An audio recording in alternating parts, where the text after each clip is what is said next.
ಗದಗದಲ್ಲಿ ರಸ್ತೆ ಗುಂಡಿಗಳನ್ನು ಮುಚ್ಚದ ರಾಜ್ಯ ಸರ್ಕಾರದ ವಿರುದ್ಧ ಬಿಜೆಪಿ ನಡೆಸುತ್ತಿರುವಂತಹ ಹೋರಾಟದ ಬಗ್ಗೆ ಸಚಿವ ಎಚ್.ಕೆ. ಪಾಟೀಲ್ ಪ್ರತಿಕ್ರಿಯೆಯನ್ನು ನೀಡಿದ್ದಾರೆ. ಇದು ನಿಜವಾದ ಜನಪರ ಹೋರಾಟವಲ್ಲ. ಮಳೆಗಾಲದಲ್ಲಿ ಡಾಂಬರೀಕರಣ ರಸ್ತೆ ಹಾಳಾಗಿ ಗುಂಡಿಗಳು ಬೀಳುವುದು ಸಾಮಾನ್ಯ. ಇದು ಎಲ್ಲರಿಗೂ ತಿಳಿದಿರುವ ವಿಚಾರ. ಮಳೆ ಬರುತ್ತಿದ್ದು ಬೆಳೆ ಹಾಳಾಗಿರುವ ಪರಿಸ್ಥಿತಿಯ ನಡುವೆ ರಾಜಕೀಯ ಲಾಭಕ್ಕಾಗಿ ಮಾತ್ರ ಈ ಪ್ರತಿಭಟನೆ ನಡೆಸಲಾಗುತ್ತಿದೆ ಎಂದರು. ಸಚಿವರ ಮಾತಿನಲ್ಲಿ ಬಿಜೆಪಿ ನಡೆಸುತ್ತಿರುವಂತಹ ಹೋರಾಟದಲ್ಲಿ ಸತ್ವವಿಲ್ಲ.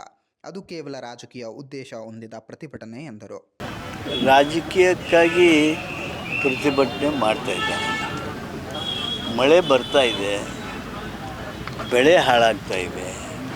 ಮಳೆ ಬಿದ್ದಾಗ ಟಾರ್ ರಸ್ತೆಗಳು ಹಾಳಾಗ್ತಾವು, ಗುಂಡಿ ಬೀಳ್ತಾವು. ಇದು ಸಾಮಾನ್ಯವಾಗಿ ಎಲ್ಲರಿಗೂ ಗೊತ್ತಿರುವಂಥದ್ದಲ್ಲ.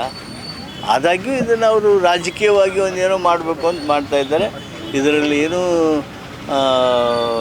ಸತ್ವ ಇಲ್ಲ. ಹಾಗೂ ಈ ರೀತಿಯ ಪ್ರತಿಭಟನೆ ಜನಪರವಾಗಿರ್ತಕ್ಕಂಥ ಪ್ರತಿಭಟನೆ ಅಲ್ಲ.